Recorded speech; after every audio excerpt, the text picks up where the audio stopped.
जय गंगे मां। मैं नरेंद्र वर्मा आपका भक्ति स्टोरी ब्लॉग में एक बार से फिर स्वागत अभिनंदन करता हूं।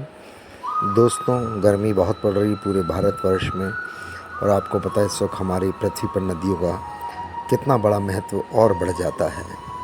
उसी में से एक महारानी गंगा देवी माँ राजा भगीरथ की कठिन तपस्या के प्रभाव से भी गंगा स्वर्ग से पृथ्वी पर आई और मान्यता है कि गंगा में स्नान करने से पाप धुल जाते हैं, इसलिए गंगा पतित पावनी भी कही जाती है।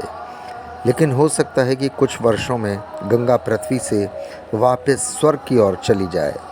भगवान विष्णु ने कहा कि कलयुग के जब 5000 वर्ष पूरे हो जाएंगे तब गंगा सरस्वती पृथ्वी से लौट जाएंगी। हम मनुष्य जिस तरह से गंगा को दूषित करते जा रहे हैं, इससे इस बात की संभावना प्रबल होती जा रही है कि भगवान विष्णु ने जो कहा वह सच होकर रहेगा। क्योंकि जिस दिन ऋषि मुनियों ने माता के रूप में पूजा, आज उसी में मनुष्य कूड़ा कचरा बहा रहा है। ऐसे में संभव है कि गंगा मैया नाराज़ होकर वापस स्वर्ग में चली जाएगी। गंगा के स्वर्ग वापस लौटने के संदर्भ में श्री मद्भागवत में कथा है कि एक बार गंगा और सरस्वती के बीच विवाद उत्पन्न हो गया।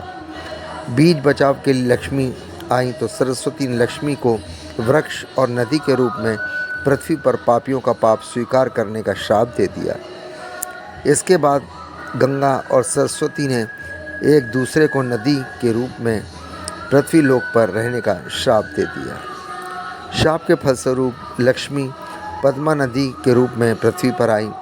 सरस्वती नदी बन गई और गंगा भी नदी के रूप में पृथ्वी पर आ गई। इस घटना के बाद नारद जी ने भगवान विष्णु से पूछा कि तीनों देवियां नदी के रूप में पृथ्वी में कब तक रहेंगी।